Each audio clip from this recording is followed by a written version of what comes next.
Pessoal, vamos entender hoje como que a gente pode fazer uma conexão entre a posição esquizoparanoide e a posição depressiva de Melanie Klein, quando a gente fala dos nossos relacionamentos de uma forma geral, relacionamentos amorosos, relacionamento familiar, relacionamento com o trabalho, o relacionamento social, enfim, todos esses níveis. Vamos entender o que é a posição esquizoparanoide, entender o que é a posição depressiva e saber como que isso se relaciona, principalmente nos dias que a gente tem vivido. Então, vamos pensar primeiro no que seriam essas posições. A posição esquizoparanoide e a posição depressiva não são fases cronologicamente rígidas, mas modos de funcionamento psíquico que aparecem desde o início da vida e podem se alternar ao longo da existência. A posição esquizoparanoide ela é predominante nos primeiros meses de vida do bebê. O bebê lida com as suas angústias mais primitivas diante da experiência de satisfação e frustração. A defesa predominante é a cisão, divisão do objeto no início seio materno entre bom e mal. Há também o uso intenso da projeção e da introjeção. O seio bom é aquele que alimenta e satisfaz, que acalma, nutre e supre. E o seio mau é aquele que frustra, que falta, que agride. O mundo interno e o mundo externo é vivido de uma forma fragmentada, persecutória. O medo central é de ser atacado, aniquilado pelos objetos maus projetados para fora e vividos como perseguidores. Daí o nome esquizo, que significa cisão, e paranoide, que é uma angústia persecutória. A posição depressiva aparece por volta dos 4 a 6 meses, mas retorna ao longo da vida em vários momentos. O bebê começa a perceber que o seio mau e o seio bom são o mesmo objeto, naquele caso, a mãe. Surge a integração parcial do objeto, trazendo a angústia de ter destruído em suas fantasias agressivas justamente aquele objeto amado e necessário. O bebê fantasia que foi ele que destruiu aquele objeto e que esse objeto está falho por sua causa. O medo central deixa de ser a perseguição e passa a ser a perda do objeto amado, ou seja, culpa e luto. A defesa aqui já não é apenas a cisão, mas também a reparação. A criança tenta restaurar esse objeto em sua fantasia, cuidando dele, amando e tentando preservar essa relação. Essa posição abre caminho para uma maior capacidade de vínculo, uma empatia e responsabilidade. Mas quais seriam as principais diferenças entre essas duas posições? Na posição esquizoparanoide, predomina o medo persecutório, ser atacado e destruído pelo objeto mau, com divisão rígida entre bom e mal. Na posição depressiva, predomina o medo depressivo, de perder ou destruir o objeto amado com a possibilidade de integração do objeto e do próprio eu. Ou seja, enquanto a primeira está centrada na defesa contra a angústia de aniquilação, a segunda inaugura a experiência de culpa, de amor e de reparação. E é nessa transição que se funde a possibilidade de relações humanas mais maduras, a possibilidade de reparar.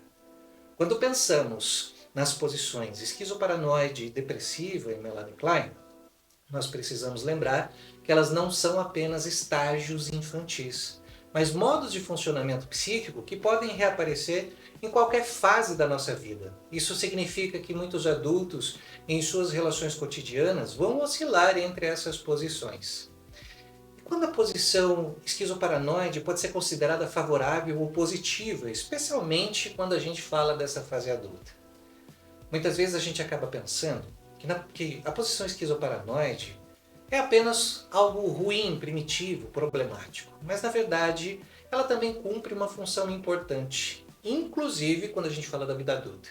Na teoria kleiniana, a posição esquizoparanoide está ligada às defesas mais arcaicas, a cisão, projeção e identificação projetiva, e ao medo de aniquilação pelo objeto mau. No entanto, essas mesmas defesas podem ser úteis em certos momentos da vida, principalmente quando estamos diante de situações de estresse, de perigo ou de forte desorganização emocional. Isso pode acontecer, por exemplo, em situações de sobrevivência. Quando nós precisamos reagir rapidamente a um perigo real, dividir o mundo entre ameaça e proteção, isso ajuda a mobilizar recursos imediatos. Por exemplo, alguém numa situação de perigo que precisa agir rapidamente para se defender. Nós também vamos ter momentos de crise psíquica intensa. Em estados de luto ou grande perda, a cisão pode oferecer uma defesa temporária contra a dor. permitindo que a pessoa vá elaborando aos poucos, em vez de ser inundada pelo sofrimento de uma só vez. No processo criativo, alguns artistas e escritores usam essa cisão e projeção de forma produtiva, transformando conteúdos internos persecutórios em obras de arte, como uma sublimação. A intensidade da fantasia esquizoparanoide pode se traduzir em potência criativa. Na clínica, nos ajuda a reconhecer quando o paciente está operando na posição esquizoparanoide e assim nós podemos compreender por que ele idealiza ou odeia intensamente. E isso pode se tornar material precioso de análise. Ou seja, embora a posição depressiva seja considerada mais integrada, mais madura, a posição esquizoparanoide não é apenas patológica. Ela pode ter um recurso temporário de proteção e adaptação, desde que o sujeito consiga depois caminhar em direção à posição depressiva para integrar as experiências.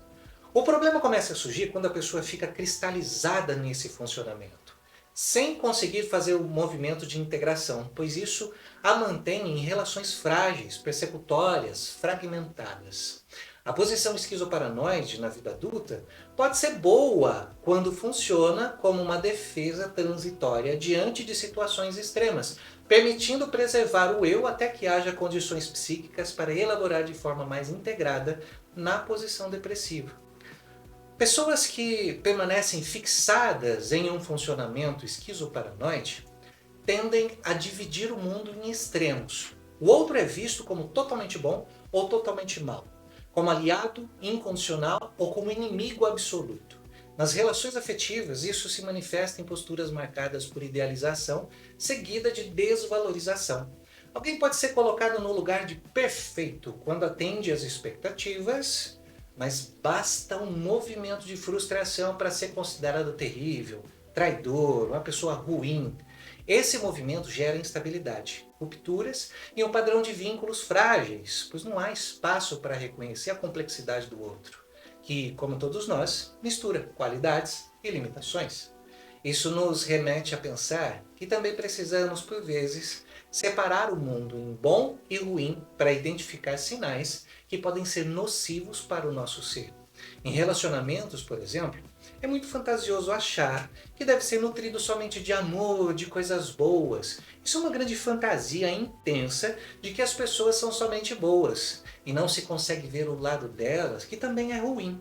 Por mais que possamos achar que muitas pessoas falam que se trata de projeção, será que tudo isso é projeção? Ou será que também temos que entender que assim como nós temos o nosso lado bom e o nosso lado ruim, as pessoas também têm.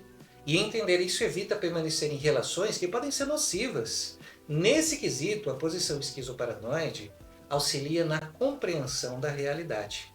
O grande fator está em saber integrar tudo isso e se estruturar depois na posição depressiva para entender a sua própria realidade, a sua forma de ser.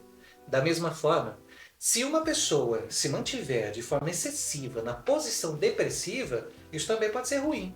A posição depressiva em Melanie Klein é entendida como o avanço no desenvolvimento psíquico da criança, porque envolve a integração do objeto, a capacidade de sentir ambivalência, de suportar a culpa e de buscar a reparação. No entanto, como todo modo de funcionamento, ela também pode trazer dificuldades quando vivida de maneira excessiva ou distorcida na fase adulta. Uma pessoa que vive a posição depressiva de forma intensa, ela pode sentir culpa excessiva e paralisante. Na posição depressiva, o sujeito reconhece que pode amar e odiar a mesma pessoa. Isso desperta sentimentos de culpa. O problema surge quando essa culpa não é elaborada de uma forma saudável e acaba se transformando em autossabotagem ou a necessidade constante de se punir, o que pode levar ao medo de perder o objeto amado. Em vez de reparar de forma criativa, a pessoa pode ficar paralisada, carregando uma sensação de dívida interminável em relação ao outro. Também pode acontecer um autossacrifício exagerado. Alguns adultos, muitas vezes dominados pela preocupação em não ferir ou destruir o outro, acabam anulando os seus próprios desejos. Podem viver relações marcadas por submissão, narcísicas, sempre tentando reparar, agradar e preservar o vínculo, mesmo quando isso custa a sua própria saúde emocional. Essa dificuldade em estabelecer limites claros para o outro pode gerar relações abusivas ou extremamente desgastantes. Também pode gerar uma dificuldade em tolerar a perda. Se na posição esquizoparanoide o medo central é a perseguição, na posição depressiva é a perda do objeto amado. Em alguns adultos isso pode se manifestar como apego excessivo, medo de abandono, incapacidade de lidar com separações naturais da vida, términos, afastamentos, mortes. Assim, em vez de buscar a reparação e seguir adiante, a pessoa pode ficar fixada em uma espécie de luto interminável. Ela cria também um excesso de responsabilidade sobre os vínculos. Na posição depressiva saudável, existe o desejo de reparar e preservar o objeto amado, mas, em alguns casos, isso pode virar uma hiperresponsabilidade. A pessoa acredita que depende apenas dela a manutenção da relação, carregando sozinha culpas e falhas que deveriam ser compartilhadas. Ou seja, ao invés de cada um refletir e reparar o seu erro, a sobrecarga fica apenas de um lado. Então, a parte ruim da posição depressiva na vida adulta aparece quando a culpa e a necessidade de reparação deixam de ser motores de elaboração e passam a aprisionar o sujeito num autossacrifício, o medo da perda ou a responsabilidade excessiva. O ideal é que a posição depressiva seja vivida de uma forma dinâmica, permitindo reconhecer limites, aceitar que não é possível reparar tudo e, principalmente, que os vínculos só existem de fato quando duas pessoas compartilham responsabilidade. Na posição depressiva, quando o sujeito consegue alcançá-la e sustentá-la, surge a capacidade de perceber o outro como um ser inteiro, com aspectos bons e maus coexistindo. Isso possibilita uma relação mais madura, pois o vínculo não é quebrado diante da frustração. O adulto que sustenta essa posição consegue tolerar a ambivalência, pode sentir raiva ou decepção, mas sem querer destruir ou abandonar totalmente o laço, porque reconhece que mesmo o outro também é fonte de amor, de cuidado, de apoio, desde que realmente seja.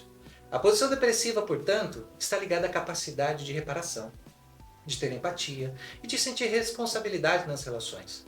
O problema é que muitas pessoas, principalmente hoje em dia, não conseguem permanecer nesse funcionamento depressivo. Diante de frustrações, críticas ou rejeições, acabam regressando à posição esquizoparanoide, atacando ou se afastando do outro para não entrar em contato com a dor da perda e da culpa. Isso pode ser observado, por exemplo, em relacionamentos amorosos, nos quais discussões simples acabam virando rompimentos definitivos, em amizades que se desfazem por pequenos mal-entendidos, ou mesmo em ambientes de trabalho, quando um colega ou um chefe é visto como vilão, né? E de uma forma absoluta, seja por qualquer motivo, até mesmo uma discordância. Essa dificuldade de permanecer na posição depressiva define ali uma fragilidade psíquica. É mais fácil cindir e projetar a raiva no outro do que lidar com a angústia de reconhecer que também se pode sentir amor e ódio pela mesma pessoa. É muito mais suportável expulsar o conflito do que elaborar a culpa e o desejo de reparação. É como um bebê.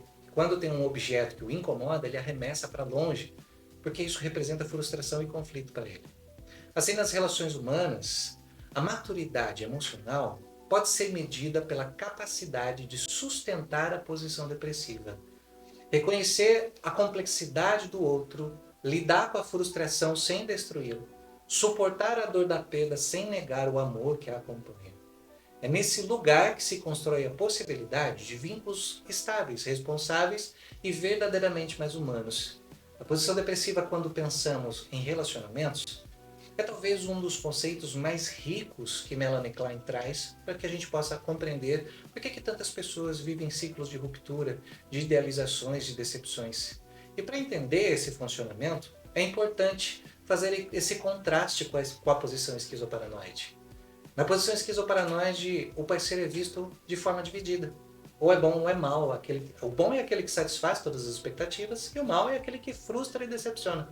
E esse funcionamento costuma levar a dinâmicas intensas e instáveis. No início, a idealização e sensação de ter encontrado a pessoa perfeita, mas diante do primeiro conflito ou da primeira falha, o outro pode ser desvalorizado completamente, como se tivesse perdido todo o valor. E nessa posição, o conflito é insuportável, porque ele é dividido como perseguição. O outro ataca, abandona, destrói a relação.